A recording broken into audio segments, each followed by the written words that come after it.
Hello friends, it's me. And today let's do something different. We are going to talk about someone who might not be as famous as Einstein or Picasso, but whose ideas have quietly shaped our world like few others. So put on your thinking caps and get ready, because today we are diving into the mind of one of the most influential thinkers in history. Now, before we begin, I want to warn you, this isn't going to be your typical biography. Our protagonist was so brilliant and controversial that his ideas shook the foundations of society and science. So much so that some consider him the father of modern times, and others an intellectual revolutionary. You probably haven't heard of him though. After all, he lived in the late 18th and early 19th century. Despite that, if you ask me, his thoughts are more relevant than ever.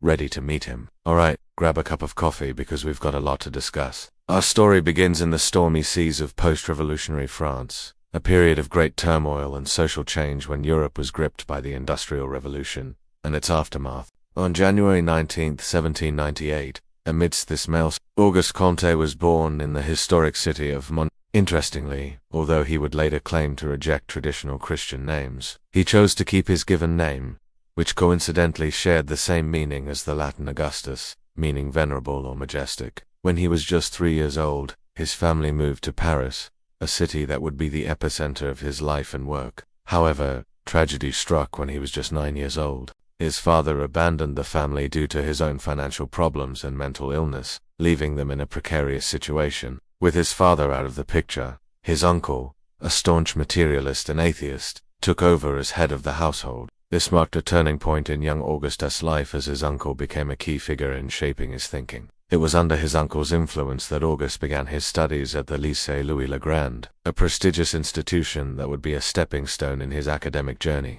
While a student there, he distinguished himself as a bright and curious young man, particularly interested in mathematics and physics. In fact, it was during this period that he changed his last name from the traditional French spelling of Comte. This decision was likely influenced by his admiration for English thinkers such as John Stuart Mill, Thomas Malthus and William Godwin, whose works he studied closely. In 1814, at the age of 16, he entered the prestigious École Polytechnique, a leading institution for engineering and scientific studies. Initially excelling in his courses, Comte soon faced challenges due to his growing dissatisfaction with the traditional teaching methods. Instead of accepting the conventional approach to learning, he decided to delve deeper into various subjects, expanding his knowledge beyond the confines of the prescribed curriculum. This independent and self-directed approach to learning was a hallmark of Comte's intellectual journey and set him apart from his peers. He began attending courses at the Sorbonne, one of the oldest and most respected universities in the world.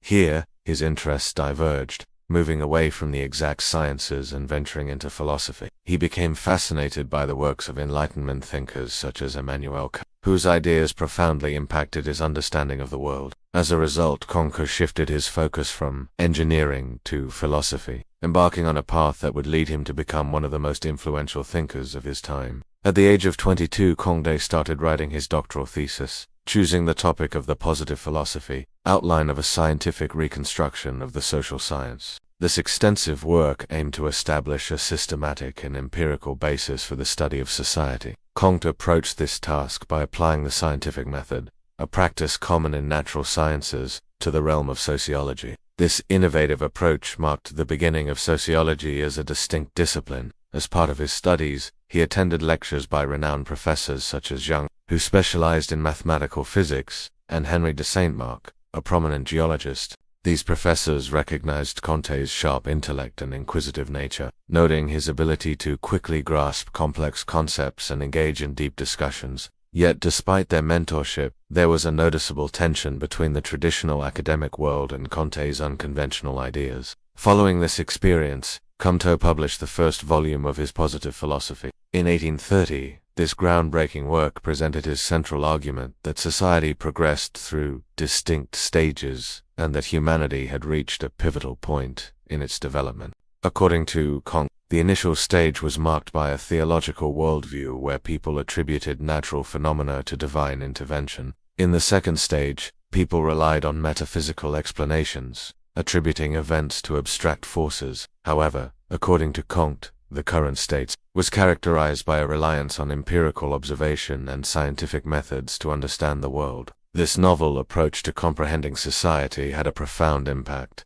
influencing generations of scholars and reformers worldwide. However, not everyone embraced Comte's ideas with open arms. In fact, the publication of his positive philosophy sparked controversy and criticism from various quarters. Some dismissed his ideas as overly optimistic and utopian, while others saw his emphasis on scientific methodology as a threat to established academic discipline. Nonetheless, Comte stood firm in his convictions and continued to advocate for his approach, laying the foundation for what would become known as. A few years after the success of positive philosophy, Comte met one of the most important women in his life, Caroline Mack. Their meeting marked the beginning of a deep and lasting relationship that went beyond mere friendship. Caroline wasn't just a companion for Comte, she was a collaborator, sounding board, and support throughout his life's work. She accompanied him on his travels, providing him with essential assistance and helping him overcome personal challenges. But their bond was more than just companionship. Caroline played a crucial role in Comte's intellectual development, engaging in deep discussions about his theories and providing valuable insights that contributed to his work. Moreover, their relationship had a personal dimension. They shared a deep mutual respect and affection, which made their partnership even more significant. Caroline's presence was a constant source of strength for Comte, enabling him to face the difficulties of his time with greater resilience. Their bond exemplifies a unique partnership that combined intellectual collaboration, mutual support, and deep affection. Together, they navigated the complexities of Comte's life, contributing significantly to his legacy as a thinker and his place in history.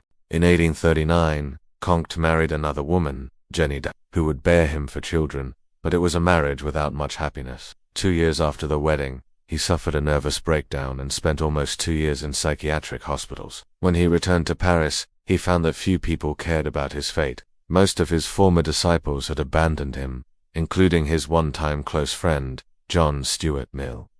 Even his wife left him to live with another man, taking their children with her. This difficult period led Comte to write several texts dealing with crises and suffering. In 1845, he published the book, The System of Positive Politics, outlining his views on how society should be governed. He argued for a government led by scientists rather than elected officials, a radical proposal that gained little traction at the time. To make ends meet, Comte began offering private philosophy lessons, attracting a small group of dedicated students. One of these students was a young American journalist named Henry Damaris Lloyd. Impressed by Comte's ideas, Lloyd would eventually publish a detailed account of Comte's life and work in his book The Life of Comte and the History of His Philosophy. In the final decade of his life, Comte experienced both triumph and tragedy. His health deteriorated, forcing him to abandon his writing. On September 5, 1857, Auguste Comte died at the age of 59.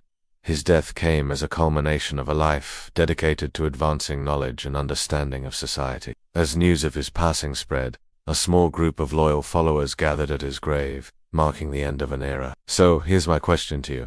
Did the life of this great thinker inspire you? Share your thoughts below. If you enjoyed this episode and want more, don't forget to subscribe for more content. See you next time.